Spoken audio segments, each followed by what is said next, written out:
ito ngayon ang ating mga tanim ngayon, no? Ayos na ito. Ito mga lambutay ng ating mga mga tanim. Ay, sumusulo yung yung luya natin to, no? Yung luya. Albasa dito may na tulo-tulo na tubig galing dito sa Selcom. Kaya kita mo itong tuwa to, kahit mainit buhay pa rin yung ating ating kalabasa. Yan ating sitaw, buhay pa rin, no. Agad sa sitaw dito kahit nag-araw, buhay siya. Yung ating kamatis.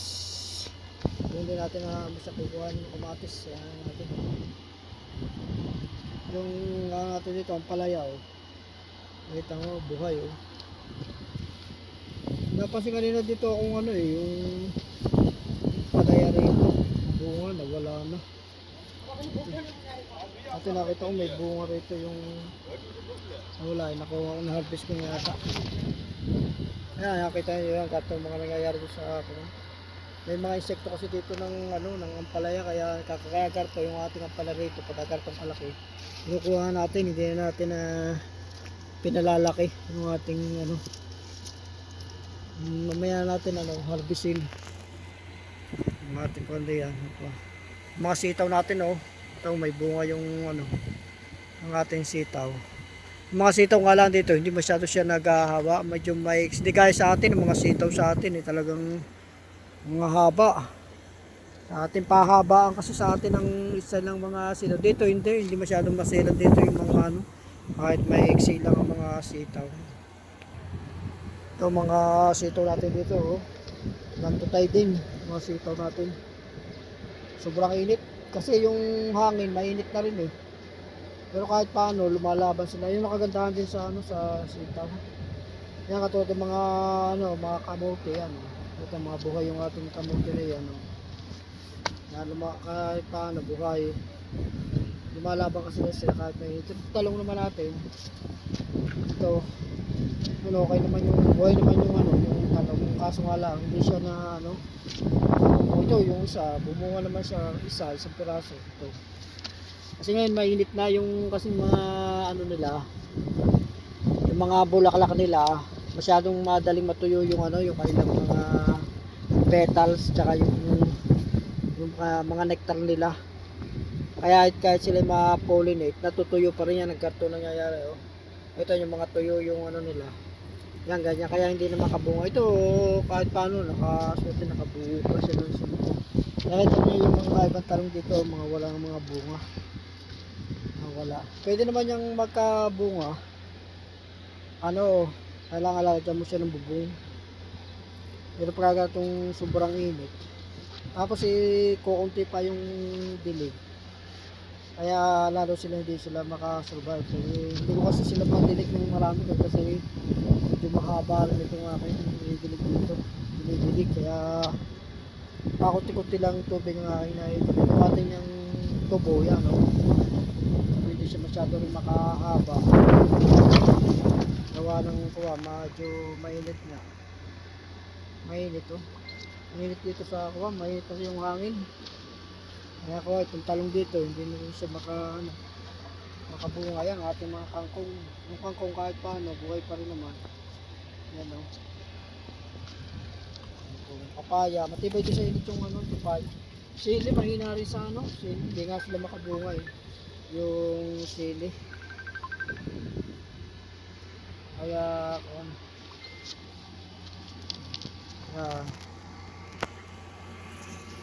ayan, meron tayo painuman ng pusa dito.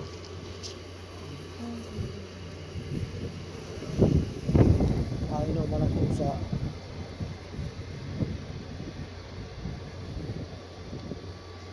Kasi ganyan rin yung may painuman ng pusa dito para yung mga pusa sila lagi napunta diyan kasi para kung sakali may dagage yan nakakapagbisita pusa. Ayan, meron ba tayong tanim dito. Ayan, nagbate, ito mga kangkong natin. Yung kangkong natin okay kasi nasa self watering sila kaya walang problema natin mga kangkong. Tapos natin sili, Ilang beses na rin ako din nakaka-harvest ng ng sili. Tapos yung kulitis natin. Okay. Yung mga kangkong dito. Kaya kagandahan yung mga kangkong diyan. Nasa ilalim lang siya ng kita mo. Hindi siya masyadong nalalanta. Hindi gaya na yung iba doon mga lanta na. Kaya kamote. Yan o. Kaya kamote. Kaya yun. Yung ating patatas. Yan. Ang palaya natin dito. Yan o. Kaya itong ampalaya, bagay na bagay dito kahit na mainit, may bunga. May bunga yung palaya natin dito. Yan, bunga ng ating palaya, yan pa. Meron din sa taas, tsaka yan sa baba. Ayan. Hindi ko nga napansin yun eh. Yung palaya na yan, may bunga pala riyan. May bunga rin ng ang sitaw. Nariyan sa loob. Sitaw, bumunga rin. Yan, sitaw, bumunga rin. Sa loob, sitaw. Bunga sitaw. Ang ating malunggay dito, nasuloy na ulit. Pero ito isang malunggay dito, hindi na siya makasuloy. Matindi pala yung laway na yung yung mga uod na yun. Hanggang ngayon, hindi makasuloy yung ang ating malunggay dito, yan. Binabanatan na rin ng insekto na naman. Kailangan ngayon naman ang mga insekto dito, pagka sa gabi sila umatake, kaya kailangan ng yan, may mga talong tayo dito, mga bata pa, sana makasurvive yan. Makasurvive, kamatis natin, ang ating kalabasa dito, pinakayat na natin. Kaso, wala, yung kalabasa dito, inaano ng mga insekto, hindi bagay pala rito. Kailangan dito, may pambomba.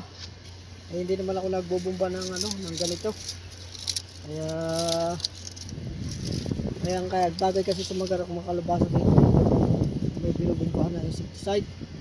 Gawa ng malalaki dito yung mga mga insekto. Sinisipsip nila yung mga tangkay. Dami na nga ng mga nangumatay diyan ng mga kalabasa. Kasi nila na tiniran ng mga insekto. Ating mga kamatis, mahina rin sa tagarawang kamatis dito. Pero kahit paano, meron naman sila mga huling bunga na hindi pa nahihinog. Yung sitaw natin, yan ang ating sitaw. Bilad sa arawan, kaya hirap na hirap siya ngayon. Pero kahit paano, nabunga pa rin siya ng pa isa-isa. Yung ating salay dito, mahina din sa sa init yung ating tanglad. Kaya lang ito tayo din, mamaya pa tayo magbibit. Itong ating bilog dito, hindi na siya masyadong makalaki. Kita mo kahit araw-araw ko yung dinidilig, pero lagi pa rin nalalanta. Bumunga naman siya, yan kanyang bunga, pero na rin, tinira na agad ng insekto. Kaya mahirap dito hindi kaya ito sa akin dating yung pinagalingan ko dati, talaga ako nagsawa doon ng mga milon tsaka pakwan. Pero dito naman mga naman yung ibang mga gulay naman ng gulay. Ang kalabasa, basta yung mga mga kalabasa, yung mga lahi ng kalabasa, yung mga pakwan tsaka yung mga milon, wala, hindi sila magkaibig. Pero yung mga mga sitaw tsaka palaya, yan. At tsaka yan, kahit paano yung kamatis na may mga kamatis mga tayo dito. Yan. Yan, mga kamatis pa rin yung mga pinahihinog doon. Nahihinog, bunga na. Ito mga kamatis.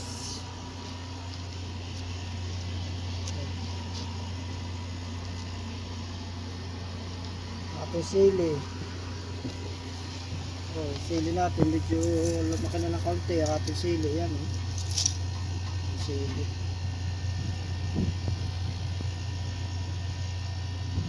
Kaso kung matutuloy yung ating bakasyon, baka hindi natin ma-delete ko ng mga 2 buwan.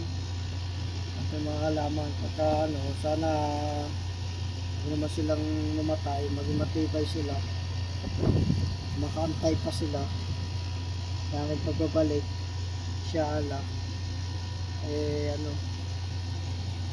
isa na naman tayo sa ano sa pagtatanim. Nilagyan ko nga rin ng mga kahoy na ganito eh. Para kahit paano may ano, may protection yung ating lupa. Kuberan sila. Yan, gato. Itong mga ganitong mga kuwak, kagandahan naman ito. Ito yung ano, mga magiging fertilizer na nila itong mga garto. Yan. Kaya ito maganda yung mga garto nakakuha. Yan, magiging tapos pag ano, makakukuberan. O ano nga, makakuha pa ng mga ano dun, mga tuyo-tuyong mga dahon ng ano, ng puno. Mailagay din, maitambak. Para hindi sila masyadong na ano, ay gagatan ano, lupa. Baka natutulo. Yan, kita nyo ba yun, no? Ang wala ko yung dinidinig pero ano na, tuyo yung ano. Yung tuyo lagat, kaya talaga wala ko yung dinidinig. Pero, yan yung sitaw. Kaya maganda dito yung ano, napansin ko. Sitaw, ang palaya, kamuting baging. Ito mo yung kamuting baging na yun. Yan, may kamuting baging. Ito mo, hindi siya nalalanta. Ito mo yung ano, yung mga milo. Yan, ito mo, lantay. Arawala ko yung dinigo. Yan ang mga magandang itanim dito, bagay na bagay. Pero yung ako, marami pa rin ako mga buto din ng ano, mga milon. Eh, pero pag ako ikuha, tatanim ko rin yun dahil kasi yun, nangyayari ano, mga pang ano na lang sila. Yung pinaka pang mulch, living mulch sa ano, pinaka living mulch na lang sila, yun ang mangyayari sa kanila. Kasi kailangan kasing may mulching yung ano, yung lupa. Kaya yun na lang magiging trabaho nila. Mulching. Yan o. Ito kaya ito, maganda rin yung gato. Tamo ito yung tangkay, pumula ito yung tangkay ng kamote. Pagkatapos, ini ano ko, ginaon ko diyan o. Yan o, ito mo nakabaon niya. Tapos hanggang dito. Yan, ito ano, nangyayari, umuugat siya. Kaya tuloy, pagka ganyan, ang kamote, kahit paano, kahit na mainit, di buhay siya. Kasi yung kangkong, kangkong matibay din sa, ano, sa init ko. Yung, tama yung kangkong doon, buhay siya. Ang alugbate, ano, may nasa init yung alugbate, kita mo yung alugbate, kita mo, ano, nalapnos yung kanyang tangkay, lapnos. May nasa sa, ano, sa init ng araw, yung ano, kamote. Yung kalabasa natin dito, ikuman ito kita mo sa init ng araw, yan, kita mo yung ano, parang medyo luto na yung kanyang bulaklak kaya ganito pagka tag-araw, kaya talaga makapagpapunga rito ng ano, ng kalabasa.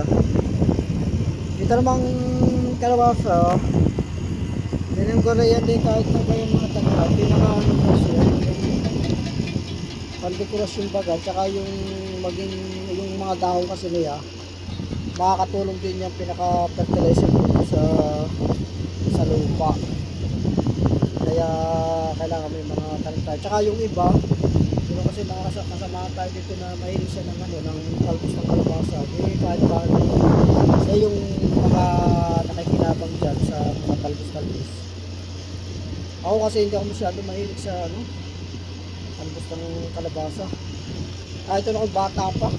Ang mahilig ako din sa kalabasa, yung bunga. Ayan, bunga ang gusto ko.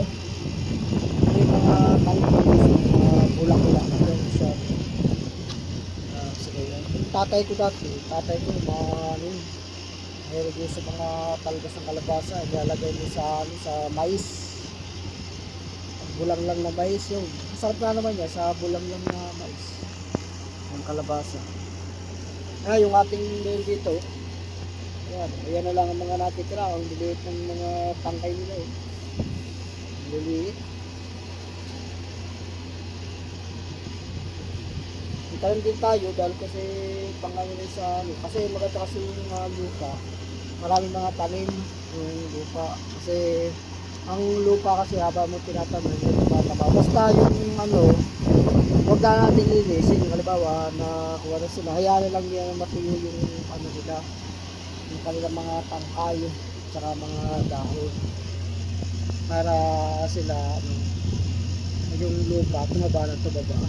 Ayan, importante yung lupa, laging tinataniman. Kung maaari pa nga yung kuwang katulad ng mga garto. Kaya ito nga mga garto, yung mga kuwang. Nilalagay ko pa nga dito, yung ano, dito oh. Yan, nilalagay natin dito. Yan. Yan kasi ano, para yan ano, mulching yan dito. Yan. Para yung ano nila, tumaba na tumaba. Yung lupa, ayan. Kaya, tapos dagan na natin ng ano, mga kuwang para huwag siyang mapahid ng hangin.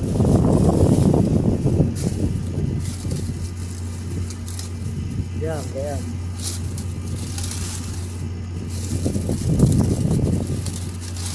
yan, kaya para pagka nagdilig dito, hindi masyado agad siyang matutuyo ang ano, ang lupa. Kaya yan ang ano, yan ang dapat gawin sa ako. Nakatamo dito, nasa ilalim na tayo ng kuha, pero mahangin ito ngayon. Mahangin pero mainit eh. Kasi ano na, wala tag-araw na. Ayun, kaya nakita mo yung mga langgam mo yan, no? Nagkuha na sila. Naghahanap na sila ng mga lugar na malilipatan na medyo malamig-lamig. Dahil kasi yung kanilang dating ano, tirahan, nakakaramdam na sila ng ano doon, ng init. Kaya ngayon, ano na sila, yung hanap ngayon sila ng ano, ng uwan. Tapos panay na panay ang ipon nila ng ano ngayon, kaya ang isa pati nag-absent sila ng mga pagkain. Dahil nga ng pag sa ano no, pati mga July, August, June, July, August. Nako, sobrang ng kainit. September.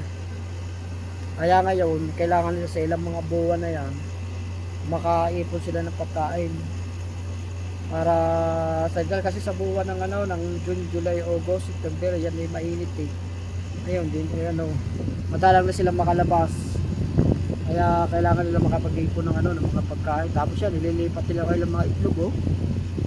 Mga itlog nila. Tapos sila nga ng ano, bahay. Kasi ano na, ngayon, ano pa lang ngayon? Mayo pa lang. Hindi pa talagang ako mainit. Pero ramdam mo na kasi nga yung init ng hangin eh oh. Matindi na. Oh. Pero yung ating mga halaman eh, kahit paano, dinidilig kasi kagatahan pati yung mga pagdidilig ng halaman. Yung kang may nabibisita tayo, tapos exercise din. Kasi mahusad din naman yung tayo guys, may ano, may exercise tayo. Nakakawa kasi kapag tayo may mga time na ganyan, pag nakikita natin ang halaman, yung hapon na, puno na naman ng lupa, hindi naobliga tayo na ano, diligin. Tapos sa pagdidilig naman natin, na-exercise naman tayo. Ay kasi naman doon sa wala tayong mga ganito ng mga kawang, mga libanga, kaya siguro yung nangyayari, nakakatulog na lang sa ano. Ay kung may ganito, di kahit paano, na-exercise. Ano, nakakatuwa din naman ito na kapag ganito, yung kita nyo. Bunga na ganyan, yung mga kawang. Diba nakakatuwa. Yan, mga kaya. Kita nyo may bunga rin siya doon. Yan o. Kaya nakakatuwa ka. Kaya maganda rin yung ganyan. Yan kung may mga tanim-tanim tayo sa bahay. Nakakatuwa. Hindi naman talaga tayo naghahangad ng kumbaga sa may ibang sobrang. Yan, ito sinasabi ko sa inyo, mga insekto. Yan o. Ito yung lalaki na yan o. Sinisip-sip niyan yung katas. Pero mabayan natin dahil kasi magkano siya alay tayo makapagdakasyon, hindi naman natin din ihanap para sila yung makinabang duyan. Napakinabangan naman nila, ayan sila na makinabang yan pagsusula yan ganyan yan ganyan nila kung masupsup yan, kaya Ganyan ang mga paborito nila, yung mga kalabasa na yan. Bidol, pakwa, lalo na yung pakwa. Ako, paborito ng mga yan. Na sipsipin. Ito yung isang klase ng kalabasa na ano, ito yung malalaking bunga nito. Kaso ito yung mga pangtaglamig lamang pala ito. Kaya ito naman, yan ang mga kulang, medyo matibay-tibay bumaba, buhay siya. Pero ito, ano eh, mahina eh. Pero ito, malaking kalabasa yan, malalaki. Sa Pilipinas, okay yan. Kasi sa Pilipinas, malamig naman yung, kahit tag-araw doon, malao ng tag-araw, medyo malamig naman ang hangin. Hindi kaya dito, pagka tag-araw, yung ihip talaga ng hangin, mainit. Kaya nga ito, hindi siya makakuha ko. Nanghihina siya. Pero ang kagandahan naman sa kanya, hindi naman siya kainin ng ano. Abo yung kanyang kasabay, oh, patay na. Matay na.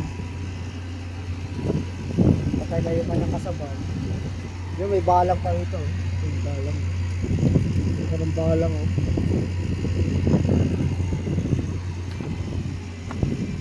So sige, nasa muli.